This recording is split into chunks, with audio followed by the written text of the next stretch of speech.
Good morning everyone. Hope so अच्छे होंगे, पढ़ाई भी आपकी अच्छी चल रही होगी।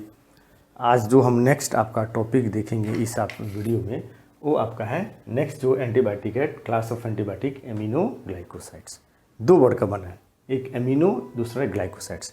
ग्लाइकोसाइड्स वर्ड है ग्लाइकोसिडिक बॉन्ड से। आपको मालूम है ग्लाइकोसिडिक बॉन्ड एक ऐसा बॉन्ड होता है जो आपके दो या दो से ज़्यादा मोनोसेक्राइड्स जुड़ के जो पॉलीसेक्राइड्स या ओलिगोसेक्राइड्स बनाते हैं। तो जो दो आपके मोनोमर यूनिट्स जुड़ते हैं तो जिस बॉन्ड से एक दूसरे से जुड़े रहते हैं, लिंक्ड रहते हैं, उसी बॉन्ड को बोलते हैं ग्लाइकोसिडिक बॉन्ड। तो पहला इस मॉलिक्यूल में क्या है, आपका बॉन्ड कौन सा प्रेजेंट है, main bond glycosidic bond molecule है। मीन्स दो या दो से ज़्यादा न्यूक्लियस प्रेजेंट है, आपके स्ट्रक्चर प्रेजेंट है, तो एक दूसरे से जुड़े हुए हैं ग्लाइकोसिडिक बॉन्ड से। दूसरा एमिनो वर्ड आया है एमिनो शुगर से। अब शुगर्स कार्बोहाइड्रेट, आपका मोनोसेक्राइड से ओलिगोसेक्राइड्स हो सकते हैं या पॉलीसेक्राइड्स, उसमें जब आपका amino group NH2 group present रहता है उनके मॉलिक्यूल में, तो ऐसे ही शुगर्स को बोलते हैं एमिनो शुगर्स बोलते हैं। तो जब आपके ऐसे एंटीबायोटिक ब्रॉड स्पेक्ट्रम एंटीबायोटिक है, ब्रॉड स्पेक्ट्रम मीन्स आपका ग्राम पॉजिटिव के साथ साथ ग्राम नेगेटिव बैक्टीरिया पर भी क्या करते हैं, ये एक्ट करते हैं, उनको भी इनकी ग्रोथ को रोकते हैं, उनको किल करते हैं। तो these are broad spectrum antibiotics containing one or more amino sugars linked to dibasic amino cyclitol ring by glycosidic bond आपका। तो इसमें एमिनो शुगर्स प्रेजेंट रहेंगे, डाइबेसिक एमिनो साइक्लोटोल प्रेजेंट रहते हैं और ये एक दूसरे से जुड़े रहते हैं किसके थ्रू अ ग्लाइकोसिडिक बॉन्ड। तो इसी ऐसे ही आपको एंटीबायोटिक को हम बोलते हैं एमिनोग्लाइकोसाइड्स बोलते हैं।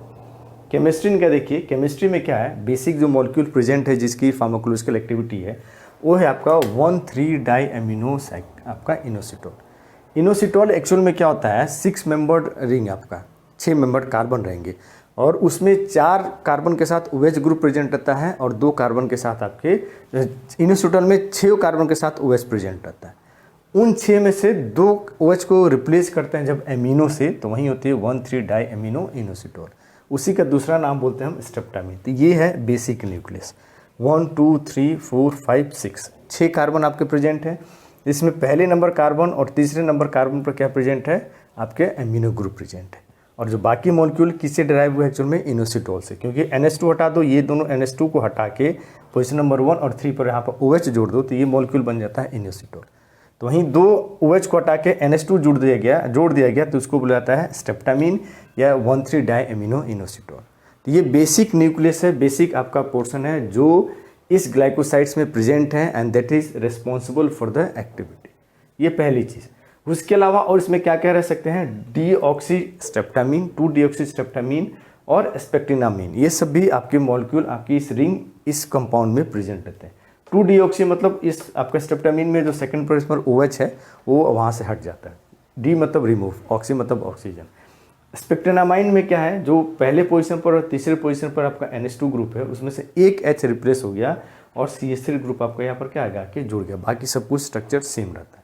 तो इन तीनों में से कोई एक चीज़ आपकी बेसिक न्यूक्लियस के रूप में प्रेजेंट रहती है इस ग्लाइकोसाइड्स में और ये जुड़े रहते हैं, ये जो OH रहता है यही आपके दूसरे मॉलिक्यूल से जुड़े रहते हैं थ्रू ग्लाइकोसिडिक बॉन्ड के, इसलिए इसको हम बोलते हैं एमिनोग्लाइकोसाइड्स आपका बोलते हैं। नेक्स्ट आपका mode of action means glycosides कैसे अपना वर्क करते हैं, बैक्टीरिया को किल करते हैं ताकि बैक्टीरिया की ग्रोथ को रोकते हैं, उसका है। तो this are bactericidal in nature means ये बैक्टीरिया को क्या करते हैं, किल करते हैं। कैसे, they inhibit the protein synthesis of bacteria. जो प्रोटीन सिंथेसिस आपका स्टेप होता है, जो DNA से mRNA से आपका देन प्रोटीन की सिंथेसिस होती है। प्रोटीन के मीन्स सिर्फ प्रोटीन ही नहीं है, प्रोटीन मीन्स एंजाइम हो सकता है, सेल मेम्ब्रेन, जो भी आपकी ग्रोथ के लिए रिस्पॉन्सिबल आपके पार्टिकल्स आपके होते हैं उनकी सिंथेसिस हमारी बॉडी के अंदर या माइक्रो ऑर्गेनिज्म के अंदर होती है। उसी प्रोसेस को बोलते हैं हम आपका प्रोटीन सिंथेसिस बोलते हैं। तो ये प्रोटीन सिंथेसिस में एक्चुअल में आपको याद होगा तो प्रोटीन सिंथेसिस 2 स्टेप में होता है। आपका पहला स्टेप DNA से mRNA का बनना जिसको बोलते हैं ट्रांसक्रिप्शन, एंड नेक्स्ट स्टेप होती है mRNA से प्रोटीन की सिंथेसिस जिसको बोलते हैं ट्रांसलेशन। ये मेनली क्या करता है, ट्रांसलेशन स्टेप में ये इनहिबिट, आपको ट्रांसलेशन स्टेप को ही इंटरफेयर करता है। कैसे, ये एमिनोग्लाइकोसाइड्स आपके बाइंड करते हैं जो 30 आपका जो प्रोटीन की सिंथेसिस होती है वो आपका जो पार्ट है वो राइबोसोम है। राइबोसोम जो rRNA है, राइबोसोमल RNA जो होते हैं वहाँ पर प्रोटीन की सिंथेसिस होती है। तो उसकी जो rRNA है, राइबोसोमल RNA है, उसमें एक पोर्शन रहता है 30S, उसका सब पार्टिकल होता है 16S। ये 30S 16S मीन्स ऐसे रहते हैं, ये राइबोसोमल RNA, तो ये 30S रहता है, ये आपका 50S रहता है। तो ये बाइंड करता है आपके जो प्रोटीन की सिंथेसिस होती है, यहाँ पर एक एक RNA आपके एमिनो एसिड्स आते जाएंगे और यहाँ से चेन की ग्रोथ होती रहती है। ये क्या करते हैं एक्चुअल में, ये 16S राइबोसोमल आपके जो 30S का जो इस पोर्शन का 16S पोर्शन होता है उसके साथ ये बाइंड करते हैं। बाइंड करने के साथ यहाँ पर एक पोर्शन होता है पेप्टिडिल ट्रांसफरेज। पेप्टिडिल ए साइट होती है जो एमिनो एसिड्स यहाँ से लाती है आपका इस साइट्स पर, ए साइट होती है, ये पी साइट होती है। एमिनो एसिड्स यहाँ पर tRNA लाएंगे, ये एमिनो एसिड्स फिर यहाँ से आपका ट्रांसफ़र होता है और यहाँ से चेन की इलोंगेशन, आपके प्रोटीन चेन की इलोंगेशन बढ़ती जाती है, चेन की लेंथ बढ़ती जाती है, जब तक कि चेन की जो प्रॉपर आपका लेंथ उसका प्रोटीन की पूरी कंप्लीट सिंथेसिस नहीं हो जाती है, तब तक ये प्रोसीजर चलते रहता है। अरे आपका एमिनो एसिड्स आया, चेन लेंथ बढ़ा, फिर चला गया, फिर ऐसे चलते रहता है। ये क्या करते हैं, इसी साइड पर आके बाइंड कर जाते हैं। तो बाइंड करने से ये जो पेप्टिडिल साइट होती है जो प्रोटीन की चेन लेंथ को क्या करते हैं, एलोंगेट करते हैं, आपके एक एक एमिनो एसिड्स जुड़ते जाते हैं, इसकी कन्फॉर्मेशन चेंज हो जाती है। कन्फॉर्मेशन चेंज होने के कारण क्या होता है, एक्चुअली में जो mRNA आपका एमिनो एसिड्स आनी चाहिए वो एमिनो एसिड्स नहीं आते हैं। Miss translation of RNA templates mean जो एमिनो एसिड्स आपकी जुड़ने चाहिए, सपोज आपका A जुड़ना चाहिए एक, तो उसकी जगह A के क्या जुड़ता है, आपका B जुड़ जाता है, तो दूसरा कोई एमिनो एसिड्स जुड़ जाता है। क्यों, क्योंकि पेप्टिडिल की जो जहाँ पर एमिनो एसिड्स जोड़ के चेन आपके लेंथ बढ़ाते हैं वो पोर्शन आपका क्या होता है, उसकी कन्फर्मेशन शेप चेंज हो जाती है और शेप ऐसे चेंज होती है कि एक्चुअल एमिनो एसिड्स की जगह कोई दूसरा एमिनो एसिड्स आके जुड़ जाता है। तो दूसरा जब एमिनो एसिड्स जुड़ गया तो आपका हमें क्या बनती है, नॉनसेंस। आपको जो प्रोटीन्स बैक्टीरिया के ग्रोथ के लिए चाहिए वो प्रोटीन्स आपका सिंथेसिस नहीं होता है। तो जब वो प्रोटीन सिंथेसाइज नहीं होगा तो अल्टीमेटली बैक्टीरिया का इस केस में क्या होता है, आपका डेथ हो जाती है। यही इसकी मोड ऑफ एक्शन है। ठीक, फिर से देख लीजिए, aminoglycosides binds to 16S ribosome of DNA portion of 30S ribosomes. इससे क्या होता है, conformational changes in the peptidyl A site of ribosome. जो पेप्टिडिल ए साइट होता है उसके कन्फॉर्मेशनल चेंज हो जाते हैं। कन्फॉर्मेशनल चेंज होने से क्या होता है, जो एमिनो एसिड्स आना चाहिए एक्चुअल में, जो प्रोटीन की सिंथेसिस के लिए, एक्चुअल प्रोटीन की सिंथेसिस के लिए हमें ज़रूरी है, वो एमिनो एसिड्स नहीं आता, वहाँ पर कोई और चीज़ आके बाइंड हो जाती है। तो उसके कारण हमें दूसरे तरह का प्रोटीन्स बन जाता है जो हमारे किसी काम के नहीं है। तो वैसे प्रोटीन को बोलते हैं नॉनसेंस प्रोटीन, मीन्स हमारे नहीं, बैक्टीरिया के किसी काम के नहीं है। तो जो नॉनसेंस प्रोटीन बन गया, जब उससे प्रोटीन का कोई काम नहीं है, जो प्रोटीन चाहिए बैक्टीरिया के ग्रोथ के लिए वो प्रोटीन जब नहीं बनता है तो अल्टीमेटली बैक्टीरिया की क्या होती है, आपकी डेथ कॉज हो जाती है। यही इसकी मोड ऑफ एक्शन आपका है एमिनोग्लाइकोसाइड्स का। नेक्स्ट अब हम देखेंगे इसका सार, स्ट्रक्चर एक्टिविटी रिलेशनशिप, मीन्स कौन कौन से बेसिक मोइटी आपके होने चाहिए जिससे इसकी एक्टिविटी होती है, और ग्रुप चेंज करने से या एडिशन करने से उनकी एक्टिविटी पर क्या चेंजेज आते हैं, उसी की स्टडी को हम बोलते हैं सार, स्ट्रक्चर एक्टिविटी रिलेशनशिप। इसमें देखिए, इसमें बेसिकली जो एमिनोग्लाइकोसाइड्स आपको बताया, दो बेसिक आपका पोर्शन होता है। पहला पोर्शन आपका होता है एमिनो शुगर, जो एमिनो वर्ड इसका एमिनोग्लाइकोसाइड्स आपका है, एमिनो शुगर आपका पोर्शन होता है। दूसरा सेंट्रली प्लेस्ड हेक्सोज रिंग, जिसको एमिनो साइक्लोटेल जो आपका बोला है 1,3 डाई एमिनो इनिसिटोल, जो बेसिक न्यूक्लियस होता है, वो चीज़ सेंट्रली प्लेस आपका एकदम आपका सेंटर में प्रेजेंट रहता है। और ये दोनों रिंग आपके जॉइंट रहते हैं विद द ग्लाइकोसिडिक लिंक के से, ग्लाइकोसिडिक बॉन्ड से ये दोनों एक दूसरे से जुड़े रहते हैं। तो ये दो बेसिक पोर्शन होता है आपका एमिनोग्लाइकोसाइड्स में। उसकी एक्टिविटी के लिए इन दोनों रिंग में से कुछ भी अगर आप चेंजेस करते हैं तो आपकी एक्टिविटी वहीं पर डिक्रीज होती है। तो एक एक करके इसमें हम देखेंगे। पहला देखेंगे एमिनो शुगर पोर्शन। जो एमिनो पहला पोर्शन होता है एमिनो शुगर, ये रिंग आपकी होती है। 6 मेंबर देखिए रिंग है, 1 2 3 4 5 6। आपका कार्बन नंबर 2 और कार्बन नंबर 6 पर क्या है, एमिनो ग्रुप प्रेजेंट है। और ये आपका क्या है, शुगर है, ये ऑक्सीजन है, ये कार्बन कार्बन कार्बन कार्बन, ये भी कार्बन, ये कार्बन। ऐसे ही रिंग को बुलाया था आपका क्या नाम है, आपका शुगर बुलाता है, जो मोनोसेक्राइड्स या डाइसेक्राइड्स जो भी होते हैं। और सेकंड पोजीशन पर आपका क्या हो गया, NH2 आ गया। 6 पोजीशन पर भी एक OH को हटा के यहाँ पर NH2 आ गया, तो इसलिए इसका नाम है एमिनो शुगर्स। तो ये बेसिक न्यूक्लियस है, बेसिक आपका एमिनो शुगर जो प्रेजेंट होता है एमिनोग्लाइकोसाइड्स में।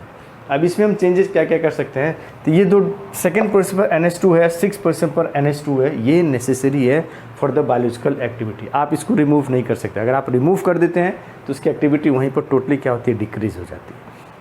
ठीक, तो ये पहला आपका है। दूसरा पोजीशन 3rd और 4th पर जो OH ग्रुप है, इस OH ग्रुप रहे या ना रहे उससे एक्टिविटी पर कोई अंतर आपका नहीं आता है। आप इसको रिमूव भी कर दीजिए ठीक, सिर्फ हाइड्रोजन रखिए यहाँ पर इस कार्बन के साथ, तब भी इसकी एक्टिविटी पर कोई आपका इफेक्ट नहीं आने वाला, न आपका एक्टिविटी इंक्रीज होगी न एक्टिविटी डिक्रीज होगी।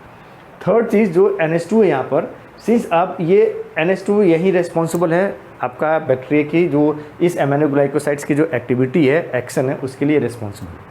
इसलिए जो बैक्टीरिया होते हैं उनका भी मेन टारगेट जो इस ड्रग को इनएक्टिवेट करते हैं, तो उनका भी मेन टारगेट यही 2 H2 NH2 ग्रुप रहते हैं। वो भी क्या करते हैं, जैसे आपका पेनिसिलिन के केस में देखें ना कि उनके अंदर आपके बैक्टीरिया के अंदर क्या था, आपका लैक्टेमेज एंजाइम था जो बीटा लैक्टम को तोड़ के उनको इनएक्टिवेट कर देता है।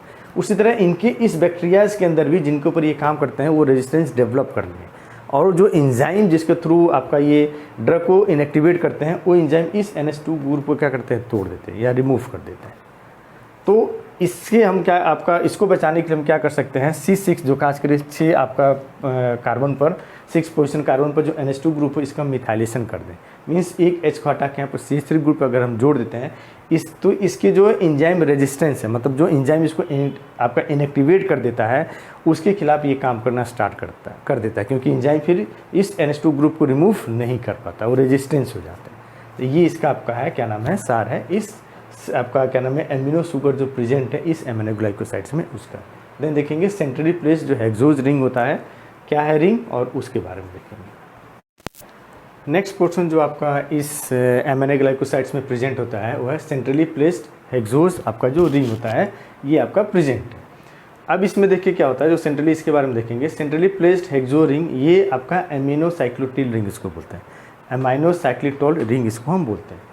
ये आइदर 2-डीऑक्सीस्ट्रेप्टामाइन या फिर स्टेप्टिडिन, इन दोनों में से कोई एक रिंग आपका प्रेजेंट है, ये बेसिक न्यूक्लियस है। देखिए 2-डीऑक्सीस्ट्रेप्टामाइन आपको बताया था 6 मेंबर्ड रिंग रहता है, उसमें जो सेकंड पोजीशन फर्स्ट पोजीशन पर और थर्ड पोजीशन पर क्या NH2 ग्रुप प्रेजेंट रहता है, बाकी 4 पोजीशन पर आपका OH प्रेजेंट रहता है, मीन्स सेकंड पर, फोर्थ पर, फिफ्थ पर एंड सिक्स्थ पर। इसी को बोलते हैं हम स्टेप्टामाइन या 1,3-डाई एमिनो इनोसिटोल रिंग प्रेजेंट करना। तो सेकंड पोजीशन पर OH आपका O हटा दीजिए तो डीऑक्सीस्ट्रेप्टामाइन या फिर आपका स्टेप्टिडिन होती है, इन दोनों में से कोई एक रिंग प्रेजेंट है। उसके अलावा देखिए क्या होता है इसमें, कैसे जुड़े, जो एमिनो शुगर्स अभी आपको जो पहला पोजीशन पर बताया तो वो इस 4th पोजीशन पर और 6th पोजीशन पर जो OH ग्रुप रहता है इसके साथ ये जो बॉन्ड होती है, ये जो बॉन्ड आपका होता है, ये जो बॉन्ड होता है, this bond is only known as glycosidic bond. ये ऑक्सीजन एमिनो शुगर जो आपका जुड़ा हुआ है तो यही ग्लाइकोसिडिक बॉन्ड होता है। तो सेंटर में ये प्रेजेंट रहता है आपका जो एमिनोसाइक्लिटोल रिंग होती है, उसके ऊपर और उसके नीचे दोनों तरफ आपका क्या प्रेजेंट रहता है, एमिनो शुगर, और तीनों लिंक रहते हैं थ्रू दिस ग्लाइकोसिडिक बॉन्ड, इसलिए इसका नाम आया है एमिनोग्लाइकोसिड्स। अब इसमें देखिए क्या क्या हो सकता है, तो 2 हाइड्रोक्सिलेशन एंड 5 डीऑक्सीजनेशन, मतलब सेकेंड पोजीशन पर OH ग्रुप को जोड़ दीजिए और 5th पोजीशन पर ऑक्सीजन को हटा दीजिए। तो इससे क्या फ़ायदा होता है, एक्टिविटी पर कोई चेंज नहीं आएगा, एक्टिविटी इंक्रीज या डिक्रीज नहीं होगी, लेकिन जो एंजाइम इस एमिनोग्लाइकोसाइड्स को इनएक्टिवेट कर देते हैं, डिस्ट्रॉय कर देते हैं, वो एंजाइम इनके ऊपर फिर काम नहीं कर पाते, उनके खिलाफ ये रेजिस्टेंस हो जाते हैं। ये बेनिफिट आपका होता है। सेकेंड पोजीशन पर OH जोड़ दीजिए और 5th पोजीशन पर OH को आपका हटा दीजिए। अगेन सेम चीज़, जो पहले पोजीशन पर NH2 ग्रुप आपका प्रेजेंट है वहाँ पर अगर आप एसाइलेशन करते हैं, RCO जोड़ते हैं या इथाइलेशन करते हैं, C2H5 जोड़ते हैं, तो इससे अगेन एक्टिविटी पर कोई चेंज नहीं आएगा, ना इंक्रीज होगी ना डिक्रीज होगी, लेकिन इसकी एक्टिविटी को रिटेन करने में ये दोनों चीज़ आपके क्या होता है, हेल्पफुल होती है। मीन्स एसाइलेशन आपका सिंपल बिना एसाइलेशन एसाइल ग्रुप या इथाइल ग्रुप वाला एमिनोसिड्स इसको देखिए एमिनोग्लाइकोसाइड्स को, और दूसरे में जब कंपेयर करेंगे तो इसकी एक्टिविटी ज़्यादा है, क्योंकि अगेन सेम चीज़ जो आपका ड्रग इनएक्टिवेटिंग जो एंजाइम होते हैं, इस एंजाइम ड्रग को जो इनएक्टिवेट करते हैं एंजाइम, वो बेसिकली इन्हीं 2 ग्रुप को टारगेट करता है, क्योंकि यही 2 ग्रुप आपके रिस्पॉन्सिबल रहते हैं बैक्टीरिया के इनएक्टिवेशन के लिए। जो मतलब 16S राइबोसोम के साथ जो बाइंडिंग हो रही थी, तो यही NH2 ग्रुप जाके क्या करते थे, उस पेप्टिडिल के साथ बाइंड करते थे, 16S राइबोसोम के साथ वो बाइंड करते थे और पेप्टिडिल की कन्फर्मेशन चेंज करते थे। तो बैक्टीरिया जो इनएक्टिव एंजाइम होते हैं वो भी क्या करते हैं, इन्हीं 2 ग्रुप को टारगेट करते हैं। इसको ग्रुप को रिमूव कर देंगे तो ये बाइंड नहीं होगा तो एक्शन शो नहीं करेगा। तो इस ग्रुप को प्रोटेक्ट करने के लिए या तो इथाइल ग्रुप जोड़ दीजिए या आपका एसिटाइल ग्रुप जोड़ दीजिए, तो इससे इसकी एक्टिव जो एंटीबैक्टीरियल एक्टिविटी है वो रिटेन होती है। उस पर आपका जो एंजाइम इसको इनहिबिट करते हैं, इनको इनएक्टिवेट करते हैं, वो एंजाइम इसके ऊपर काम आपका नहीं करते। यही इसकी आपकी सार है। तो यही आपका रहा एमाइनोग्लाइकोसाइड्स। इंपॉर्ट आपका है, इसमें 3 आपको ड्रग पढ़ना है, स्ट्रेप्टोमाइसिन, कैनामाइसिन और नियोमाइसिन। स्ट्रक्चर इसका बेसिकली पूछता है। मोड ऑफ एक्शन तीनों के केस में सेम, आपका कोई चेंज आपका नहीं आएगा। सार भी आपका यही है। तो स्ट्रक्चर है उसको आप लोग देख लीजिएगा, नोट्स में आपका अवेलेबल है। जो आपके नोट्स इस आपके आइकन पर दिया गया है, नोट्स को डाउनलोड कीजिए। सफिशिएंट आपके लिए नोट्स, आपका एग्ज़ाम आपके पॉइंट ऑफ व्यू से सफिशिएंट है।